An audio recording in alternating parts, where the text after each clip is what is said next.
Lonely rancher bought a deaf girl sold by her drunk father, then realized she heard. Texas, 1881. The late-season sun baked the dust into the wooden bones of the market town. Horses neighed, cattle bawled, and men barked over prices with whiskey breath and worn boots. The last livestock auction of autumn was winding down, but a crowd still lingered near a corral gate, where a bay mare stood trembling, ribs sharp under her hide, flanks striped with dried blood. Silas Kerrigan adjusted his hat against the glare, silent as ever. 35, a man shaped by land and silence, he rarely came to town unless it was for supplies or horses. He had spotted the mare earlier that morning and circled back now as bidding thinned. His boot heels thudded against packed clay as he approached. That was when he noticed her. A girl, no more than 19, stood just behind the corral, hair matted to her face, dress torn at the hem. Her bare feet were chalked with dust. She did not speak, did not cry. Her eyes wandered, unfocused, as if following something no one else could see. Standing beside her was a man with a bottle in one hand and a rope in the other. The rope tied, not to an animal, but to her wrist. "Got a dumb one here," the drunk hollered to no one in particular. "Came out of my first wife, I think. She don't talk, don't hear neither, but she cleans, cooks, don't sass. Cheap." A few men chuckled darkly. One spat on the ground. Silas turned away. He did not want this. He had come for a horse. But then he felt it. Not a voice, not a cry, just a glance. The girl was watching him. No desperation in her face, no pleading in her body. Just a look, clear, still, fixed on his face. And in that look was something he had not seen in a long time. Understanding. Or maybe a mirror of his own aloneness. The drunk stumbled closer. You got coin. Want the horse? She comes with it. I ain't dragging her back, not worth the dust on her toes." Silas hesitated. The mare pawed at the ground, blowing froth through her nostrils. The girl's gaze did not move. He turned back, looked the drunk in the eye. "I'll take both." The laughter from the nearby men was instant and crude. "You buyin' livestock or startin' a harem, Silas?" one called out. Silas did not answer. He counted coins into the man's hand. Enough for a horse, not enough for a soul. The man yanked the rope toward him, but the girl flinched, stepping behind Silas instinctively. "She yours now," the drunk slurred. "Don't say I didn't warn you. Ain't worth feedin'." Silas untied the rope, tossed it back. He guided the mare out of the pen, the girl walking behind with soft, deliberate steps. She held nothing but the thin shawl draped over her shoulders. When they reached his wagon, she stopped, waited, still silent. He opened the back and motioned for her to climb in. She did, folding herself into the corner like someone used to being invisible. As he climbed up to the driver's bench, he felt the faintest tug on his coat. He looked down. Her fingers, small, calloused, had brushed his sleeve, just once. She did not look at him now. Her gaze rested on the distant hills. But in that single touch, he felt it. She had not thanked him, had not begged, but she had chosen in that moment to trust him. Silas Kerrigan, who spoke more with horses than men, who lived alone on 200 acres of red Texas clay, with fences for company and scars he never named. And now, a girl who could not hear. A girl who might understand, more than anyone had ever guessed. He snapped the reins. The wagon creaked forward, wheels crunching over the hard-pan road out of town. Behind him, the girl sat curled beneath a blanket, face turned to the wind. She never looked back. Neither did he. The wagon rolled through dusk and dust, winding between low hills and scattered mesquite until the fields widened and the sky opened into Texas emptiness. Silas's ranch wasn't much to look at, just a main house with a slanted roof, a few outbuildings and a long stretch of prairie where cattle grazed under open sky. But it was quiet, clean, and for a man like him, it had always been enough. Until now. He helped the girl down from the wagon, unsure if she would bolt or freeze, but she stepped lightly to the ground. Her eyes swept the land, not frightened, just watchful, as if cataloging everything without asking permission. Inside the kitchen, Silas stoked the fire and pointed to the kettle. She nodded and moved toward it without hesitation, finding the tin cups and ladle like someone who'd always belonged near fire and hunger. Still, she hadn't made a sound. After supper, he handed her a piece of chalk from the cabinet and tapped the wooden door frame beside the table. "Name," he said, slowly. She looked at him for a long moment, then crouched beside the frame. With careful fingers, she scrawled a single name in soft, slanted letters. "Emmeline?" He read it once, then twice. "Emmeline," he repeated out loud, like testing how it tasted on the air. She gave no smile, but she turned and walked away, into the darkened barn. The next morning, Silas found her in the stable, crouched beside the same beaten-down mare. The horse had barely eaten since the auction, its back legs swollen from old strain. Emmeline ran a damp cloth down the mare's flank, whispering with her hands, not words, not signs, just the careful rhythm of someone who listened with her palms and her breath. Silas stood at the barn door, arms crossed. He had seen seasoned ranch hands get kicked for less. But the mare stayed still, shuddering only slightly, and let the girl wrap its leg with quiet patience. Maybe she couldn't hear, but she sure as hell understood. That day Silas gave her chores. Simple things: wash the floorboards, boil water, clean the tack room. She did them without complaint, without asking, without one sound. Each night he left chalk for her, and she would write notes in the margins of their world: bacon low, dog limping, wind smells like dust. They never spoke, but the quiet didn't feel empty. Until the storm came. It started like most Texas storms, slow and deceitful. A hot breeze rose around sundown, brushing against the long grass like warning breath. Silas glanced at the sky, noticed a line of clouds brewing far off, but thought nothing of it. He was in the cattle shed when she appeared, Emmeline, barefoot, wild-made, breath quick but soundless. She grabbed his sleeve and tugged hard. "What?" he asked, startled. She pointed upward, her hands trembling. Her eyes said what her mouth could not. "No."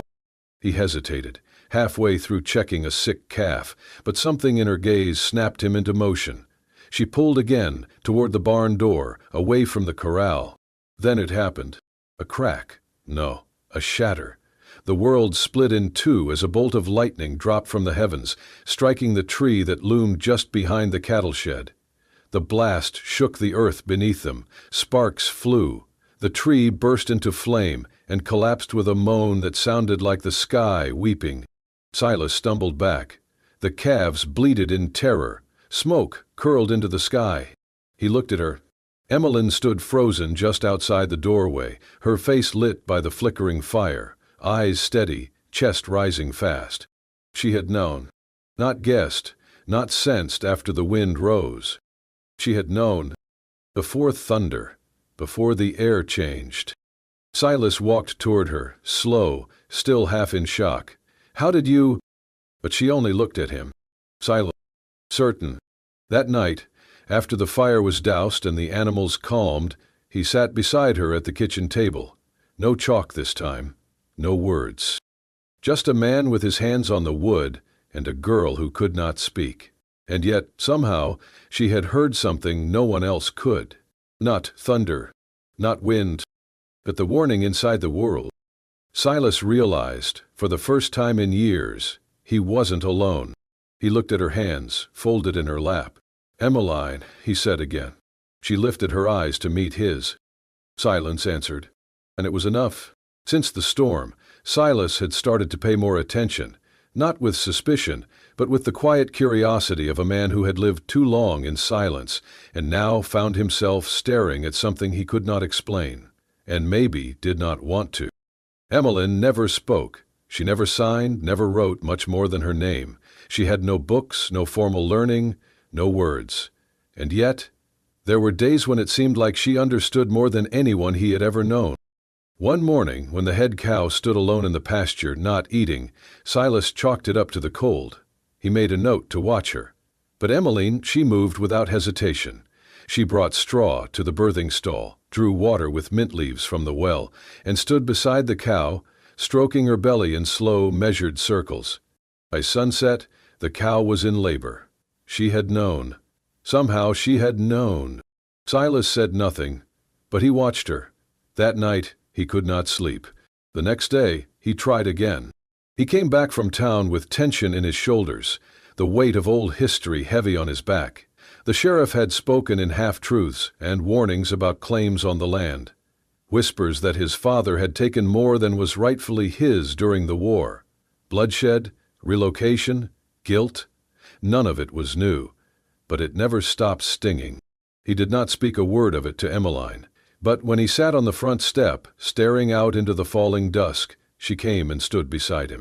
She did not speak. She simply placed her hand on his shoulder, light as a breeze, steady as breath. After a long moment, Silas muttered, "How did you know? That I feel shame over this land, shame about what my father did to keep it." Emmeline's dark eyes searched his. Then, slowly, she lifted her hand and placed it on his chest, right over his heart. After that, she turned and walked toward the old oak tree where his father's grave rested, silent under the Texas sky. She had never read the stone, never asked questions, and yet she knew. That night, Silas tossed in bed, sweating through a dream of cannon fire and scorched hills. His father's voice came through the smoke, rough, proud, trembling. "I gave you the land, Silas, and I gave you the blood on it." Silas woke with a start, his breath loud in the stillness. And then he saw her. Emmeline sat in a chair by the hearth. She had lit a single candle. In the flickering light, her profile looked carved from shadow and grace. On the table beside the candle was a blue handkerchief, faded, trimmed with hand-stitched lace. His mother's. Silas had not seen it in 10 years. It had been locked away in a cedar chest, no one else touched. He sat up. "How?" Emmeline didn't look at him. She rose without a sound and walked to the door. She didn't need to explain. He had heard something no one else could. Not words, not memories, but pain, grief, the silent weight of guilt pressed between ribs, the aching sound of a man's heart breaking when he was too proud to let it be heard. And in her quiet she answered. She heard. And for the first time in Silas's life, he feared not for his land, nor his legacy, nor even his soul. He feared losing the one person who knew what he felt before he ever said a word. The first whisper came from the blacksmith's wife. "She stares too long at the cattle," she said, folding breadcloths under the porch, voice low but sharp as wire, like she knows which one will fall next. By the end of the week, it was the preacher's son who added more wood to the fire. "She touched our goat," he told a circle of curious ears, "and 2 days later it gave birth too early. That ain't natural." No one had ever heard Emmeline speak, and the fewer words she gave, the more the town seemed eager to fill the silence for her, with fear. At the general store, a woman pulled her child behind her when Emmeline walked by, even though she only came to fetch flour. At the post, someone spat near her feet. Most days, she kept her head down. She never flinched. But Silas saw the way her fingers curled tighter around the basket in her arms, and how her footsteps became quieter, as if trying to disappear from ground that refused to forget. He did not speak of it to her, and she never asked why the world could not stand to see quiet kindness. But one afternoon, when a ranch hand's boy came down with a burning fever, red-faced and seizing in his sleep, it was not the doctor who came. It was Emily. She moved softly into the barn, where the child lay. She did not ask permission. She merely knelt beside the cot, placed a hand on the boy's chest, then his forehead, and closed her eyes. When she opened them again, she walked outside, cut 3 types of herbs from Silas's drying wall, lavender, feverfew, and rabbit tobacco, and returned with a hot cloth. The boy drank the steeped leaves in silence. By sunrise he was sitting up, hungry again. His mother wept, held Emmeline's hand with trembling thanks. But the next day she could be heard whispering at the well. She did not ask what the boy's symptoms were. How did she know? How did she know? The fear was no longer quiet. 3 days later they came with torches, not lit, but carried like promises. 8 men and women, boots kicking up dust, stood at the gate of Silas's ranch. The oldest among them, Mr. Withers, A man whose own daughter had not spoken to him in years stepped forward. "We want her gone," he said. "That girl hears things she ought not." Silas stood in the barn's doorway, arms folded across his chest. He had not shaved in days, and his face was hard as the timber framing behind him. "She's mute," he said. "That ain't the same as deaf," Withers snapped. "She sees what's comin' before the sky even shifts. She talks to animals like they talk back. A steer of mine dropped dead last week and she was the only one who touched it. You think she cursed it?" "I think she's cursed, period." A murmur rippled through the crowd. Inside the house, Emmeline stood behind the curtain. She had heard the gravel shift under their boots. She had seen their faces, twisted not with hate, but something worse. Certainty. She moved to open the door, but Silas held up a hand. He stepped forward, boots sinking slightly in the thawing mud, and faced them squarely. "She saved a child's life. Maybe she's the one who gave him the fever in the first place," a woman spat. Silas didn't raise his voice. He didn't have to. "She is the only person I know who listens," he said. "Not with ears, with her hands, with her breath, with her whole damned soul." The crowd stilled. "I have lived 35 years, he continued, voice low but unshaking, "and I can count on one hand the number of people who truly heard me. Not just my words, but my silences, my regrets, my grief." And she did, without saying a single thing. He turned slightly, his eyes sweeping over them. "You want to run someone off for being different, for seeing the world you're too afraid to face? Fine, but you'll have to go through me." Withers opened his mouth, then closed it. No one moved. Then, slowly, the crowd dispersed, torches unused, boots heavy. That night, the ranch was silent, except for the wind. Inside, Emmeline placed a pot of warm cider on the fire, then moved beside Silas at the table. She did not sign, did not write, did not even look at him. But after a moment, she reached out, rested her fingers on his hand. It was not thanks, it was recognition. He turned his palm upward, curled his fingers gently around hers. And together, in the stillness, they listened to the crackle of the wood, the hush of the night, and the bond growing between two souls that never needed words to speak. The first snowfall of December came quiet and slow, like someone laying down a blanket over all that had burned or broken. Emmeline stood by the window of the log kitchen, her fingers threading a needle through scraps of old fabric, leather patches, wool cuffs, the lining from an old coat Silas no longer wore. She was making a cloak, not for herself, but for him. She did not need to hear the wind to know the cold was coming. Silas watched her from the barn door. She moved with purpose, every motion deliberate. She had no words, but in the weeks since the townsfolk had turned away and he had chosen to keep her there, his world had found rhythm again. She brewed coffee every morning before the sky turned gray. She lined the chicken coop with pine needles. She brushed the horses in slow circles and trained the yearlings using gestures no cowboy had ever thought to try. He had never seen animals respond that way to someone. She would stand still, just long enough for a skittish foal to inch closer. Then she'd raise a single hand, slow and open, and wait. And somehow, always, they listened. The silence around the ranch no longer felt like loneliness. It felt like listening. One late afternoon, Silas rode out toward the ridge, checking the fences before the storm they both knew was coming. The light had just begun to dim when his horse startled. A loose rock, maybe, or a scent on the wind, and reared. He was thrown hard, landing shoulder first on frozen earth. The breath rushed from his chest. For a moment he could not feel anything but the throbbing pulse of pain where his arm struck a jutting root. He staggered to his feet, bleeding from the elbow. The sky was deepening fast. He wrapped a cloth around the wound and tried to walk, but each step sent sharp pain through his ribs. When he stumbled into the yard, the last light had faded. Emmeline burst from the cabin before he could knock. She had felt it, or perhaps she had just known, one of those strange, uncanny instincts of hers that no one could explain. She helped him inside, sat him down by the hearth, and peeled the cloth from his wound with gentle fingers. Her brow furrowed as she worked. She brought water, cleaned the gash, and pressed a poultice of yarrow and pine sap against it. He watched her, "You always know," he whispered. She met his eyes. Then, without warning, she lifted his hand to her face, then pressed her lips, soft, warm, against the edge of the wound. Silas stilled. The fire cracked, and the room seemed to hold its breath. Emmeline did not speak. She did not smile, but something passed between them, like a door opening in the quiet. Later, as the storm rolled in and snow dusted the window panes, Silas sat across from her at the table.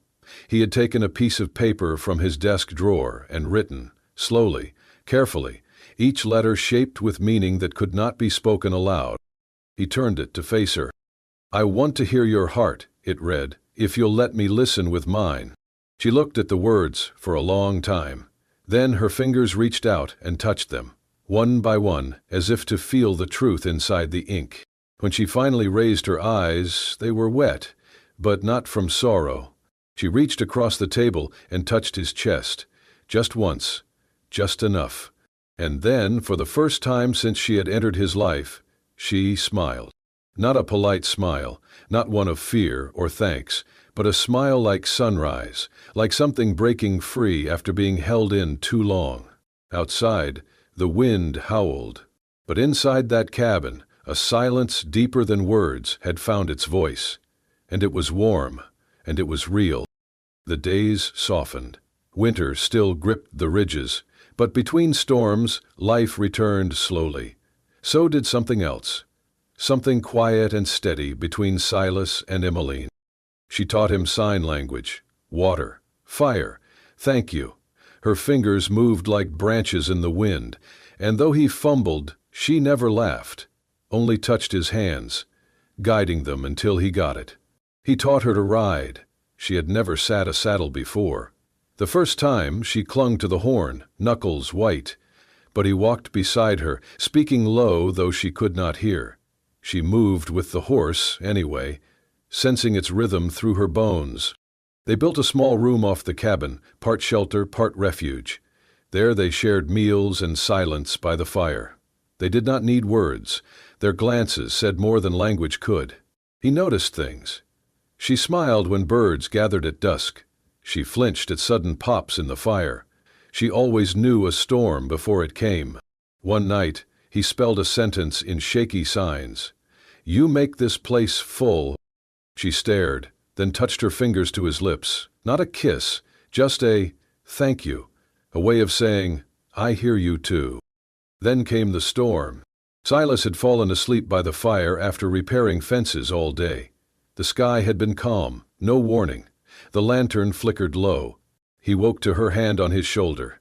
"Emmeline." She pulled his coat and pointed toward the barn. Outside, the wind had shifted. Clouds raced past the moon. The air felt wrong, electric. In the barn, the horses thrashed. Emmeline moved through them like wind, touching each flank, calm and certain. A loud creak overhead. Silas looked up. A beam cracked. "We need to move them," he shouted.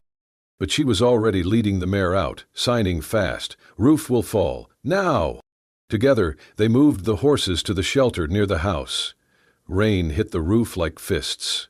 Just as the last animal cleared the door, the north beam gave way. The roof crashed where they had just stood. Silas turned. Emmeline stood, watching the barn collapse, hair soaked, chest rising. He looked at her. Truly looked. She was still, grounded, a part of the wind and rain, not separate from it. "How did you know?" he asked. She touched her chest, then pointed to the sky. He understood. She felt it. Later, in the cabin, he handed her a blanket and sat beside her. He took her hand and spelled. "You belong to this land." She smiled, then placed his hand on her chest, over her heart.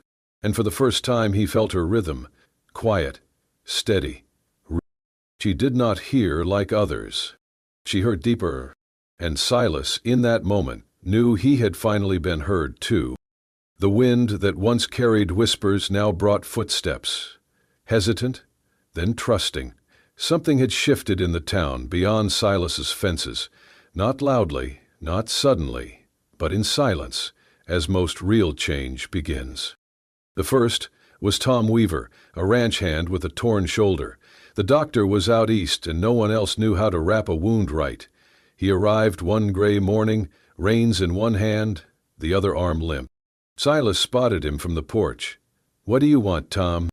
Tom nodded past him to where Emmeline was kneeling by her herb patch. "Heard she fixes things, quiet-like."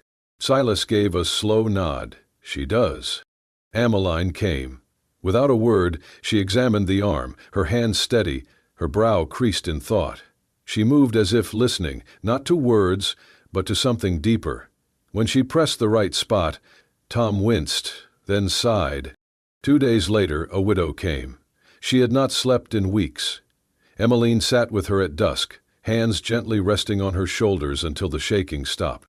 The next morning, the woman returned with a pie and a hand-knit scarf. "For the girl," she said, "the one who hears more than we do." That winter passed with fewer raised voices, fewer names spat in fear. Silas and Emmeline lived as before, quietly, but now passing townsfolk tipped their hats. Some left preserves by the gate. Each morning, Emmeline wrote on the chalkboard beside the kitchen, "Today will be good, I can feel it." Sometimes she was wrong, but most days she was right, and slowly people believed it.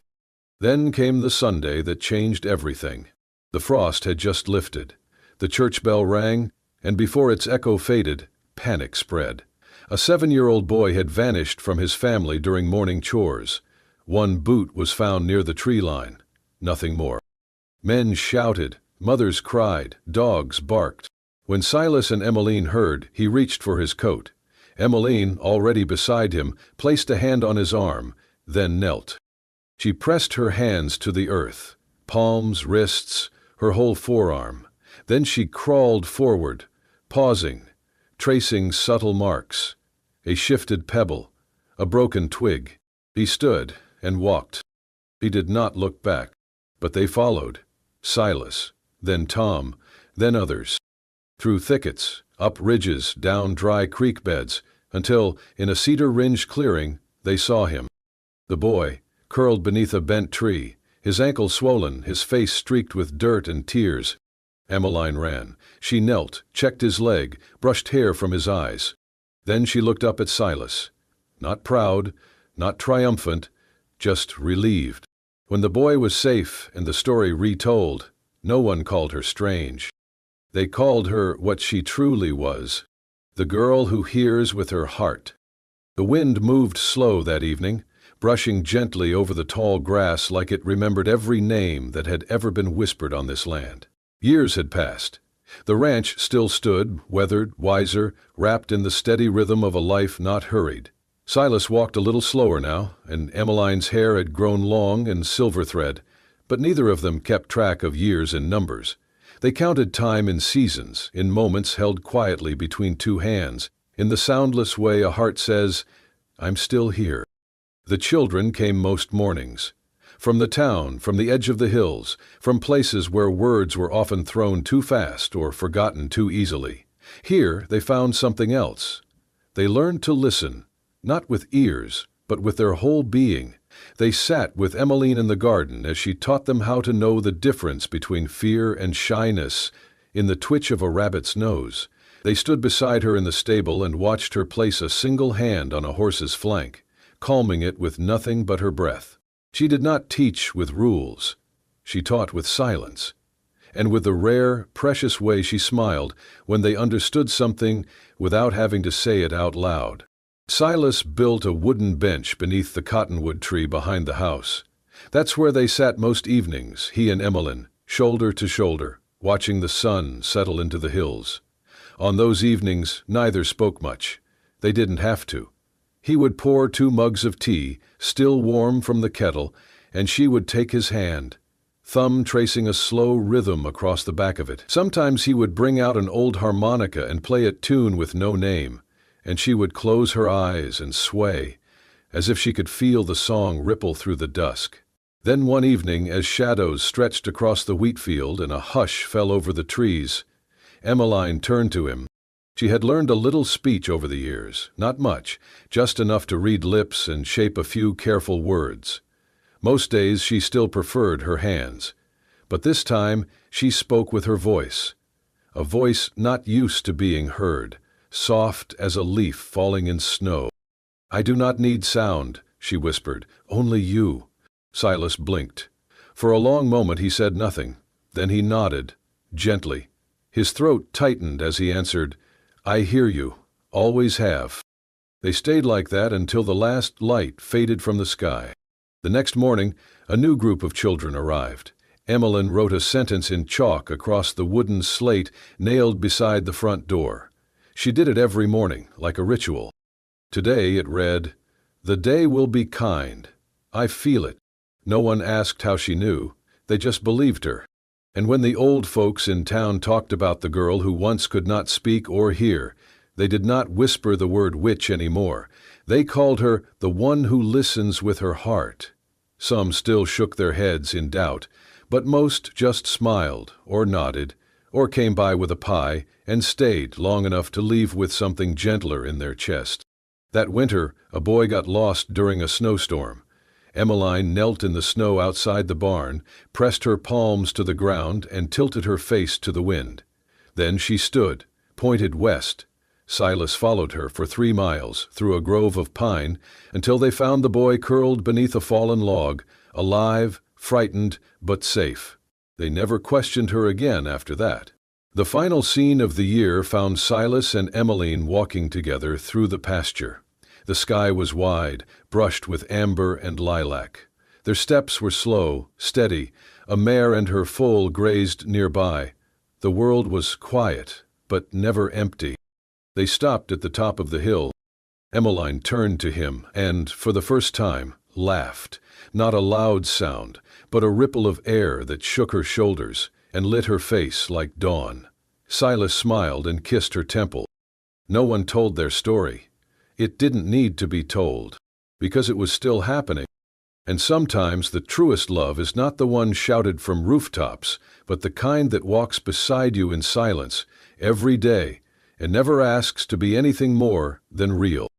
If your heart has ever paused for a gaze that understood without words, if you believe that love does not need a voice to be heard, only a soul brave enough to feel, then the story of Silas and Emmeline was meant for you. Out on the quiet plains of the American West, where wind and silence speak in the same tongue, a lonely rancher and a girl the world called deaf discovered a language deeper than sound, a language of hands, of glances, of hearts that knew how to listen. Thank you for walking this journey with us. If stories of love that endure through prejudice, pain, and unspoken grace speak to you, subscribe to the Wild West Love Stories channel. Here, love is not just told, it's remembered, it's reclaimed, and it echoes long after the last word fades. We'll see you again in the next story. Until then, may your quiet moments be full, and may someone always hear the heart you carry.